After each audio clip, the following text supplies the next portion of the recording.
Asyhadu an la ilaha illallah wa asyhadu anna Muhammadan abduhu wa rasuluh allazi la nabiyya ba'da. Allahumma shalli ala Muhammad wa ala alihi wa sahbihi wa sallim. Amma ba'du. Puji dan syukur mari kita panjatkan kehadirat Allah Subhanahu wa taala yang mana dengan nikmat, karunia dan kasih sayangnya kita semua bisa menghirup udara segar di hari yang insya Allah berkah ini. Nah, tak lupa juga kita ucapkan sholawat dan salam kepada Nabi besar kita, Nabi Muhammad Sallallahu Alaihi Wasallam, yang mana dengan perjuangan yang sangat dahsyat kita semua dibawa dari masa jahiliyah, masa kegelapan ke masa yang terang benderang yang insya Allah kita rasakan manfaatnya pada saat ini. Nah, semoga salawat dan salam semoga tercurah limpahkan kepada Nabi besar kita dan juga tak lupa kepada keluarganya, sahabatnya, tabi'in dan kepada kita selaku umatnya di akhir zaman ini. Dewan juri yang arif dan bijaksana, saya ucapkan terima kasih telah mempersilahkan saya untuk menyampaikan materi singkat mengenai peran ilmu antar sesama dalam hubungan antar sesama manusia, alam dan juga Tuhan. Terima kasih juga kepada teman-teman sekalian yang sudah meluangkan waktunya untuk memperhatikan dan mengkaji dengan isi materi yang akan saya sampaikan ini. Sebelum saya mulai materi, ada pepatah yang mengatakan tak kenal maka tak aruf. Maka izinkan saya untuk memperkenalkan diri. Perkenalkan, nama saya Azkia Hansa, bisa dipanggil Azkia ataupun Hansa, dari SMA Fitra Insani Islamic Bilingual Boarding Islamic School. Nah, pada kesempatan hari ini saya akan menyampaikan materi singkat atau ceramah singkat tentang materi peran ilmu dalam mengatur hubungan antar sesama manusia, alam dan juga Tuhan. Nah, sebelum memulai materi, tahukah kalian bahwa ada ilmu yang memiliki peran penting dalam mengatur hubungan antar sesama manusia, alam dan juga Tuhan? Nah, ada sebuah hukum yang bernama Law of Attraction atau bisa disebut sebagai hukum tarik-menarik. Nah, apakah kalian pernah mendengar kata tersebut atau kalimat tersebut? Jika belum, secara ringkasnya atau secara singkatnya, hukum Law of Attraction ataupun tarik-menarik ini memiliki arti apa yang kita pikirkan akan terjadi dalam kehidupan sehari-hari kita, atau apa yang sering kita pikirkan itu akan menarik semesta yang ada di sekitar kita untuk melakukan ataupun merealisasikan apa saja yang sering kita pikirkan. Baik itu adalah hal-hal negatif ataupun hal-hal positif. Jadi, hukum Law of Attraction ini itu adalah hukum tarik-menarik yang semuanya itu berasal dari pikiran kita. Seperti yang pernah Allah firmankan di dalam salah satu ayat di dalam Al-Quran, yang isinya yaitu Allah sesuai dengan prasangka hambanya. Nah, di dalamnya ini itu terdapat sebuah ilmu ataupun peran ilmu juga yang bernama hukum tarik-menarik sendiri yang sudah tercantum di dalam Al-Quran selama berabad-abad yang lalu.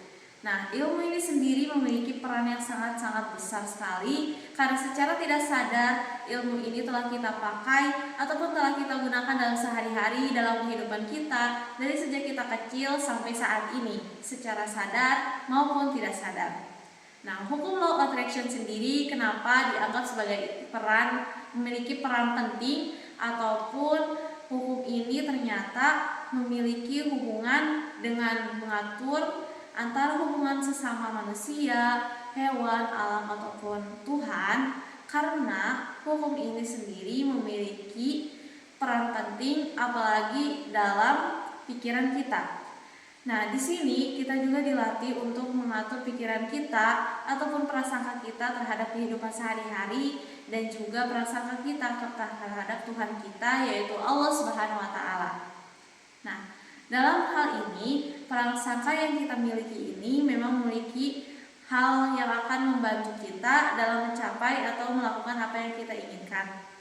Dalam hukum ini sendiri, sesuai dengan bunyi hukumnya yaitu apa yang kita pikirkan menarik semesta sekitar kita untuk melaksanakan atau merealisasikan apa yang sedang kita pikirkan ini ternyata bisa menjadi hal-hal yang positif ataupun negatif bagi kehidupan kita sesuai dengan cara pemanfaatan yang bisa kita lakukan. Seperti misalnya, jika secara tidak sadar kita sering memikirkan hal-hal yang buruk, maka secara tidak langsung semesta yang ada di sekitar kita akan menarik hal-hal yang buruk pula terhadap kehidupan sehari-hari kita. Dan itu terjadi atas kehendak dari alam sekitar kita dan Allah Subhanahu wa taala, karena secara baik, secara sadar ataupun tidak, hal-hal yang kita pikirkan ini sudah pasti akan menarik hal-hal yang akan ada di sekitar kita untuk merealisasikan apa yang kita inginkan. Seperti misalnya pada saat kita sedang memikirkan hal-hal positif seperti hari ini saya akan bersemangat setiap hari, maka secara tidak langsung alam sekitar ataupun semesta dan juga Allah Subhanahu wa taala akan membantu dalam lingkungan sekitar kita untuk menarik hal-hal positif yang membuat kita semangat. Sedangkan sebaliknya, jika kita pada awalnya berpikir seperti saya tidak bisa melakukan sesuatu hal, atau misalnya saya tidak pandai dalam suatu pelajaran, ataupun saya tidak bisa bersosialisasi dan lain sebagainya, maka alam sekitar dan juga Allah Subhanahu wa taala menyetujui ataupun merealisasikan apa yang sedang kita pikirkan itu, dan menarik hal-hal buruk ke dalam diri kita ataupun ke dalam lingkungan sekitar kita, seperti kepada teman-teman kita, lingkungan kita, dan juga maupun kepada benda hidup dan juga benda mati.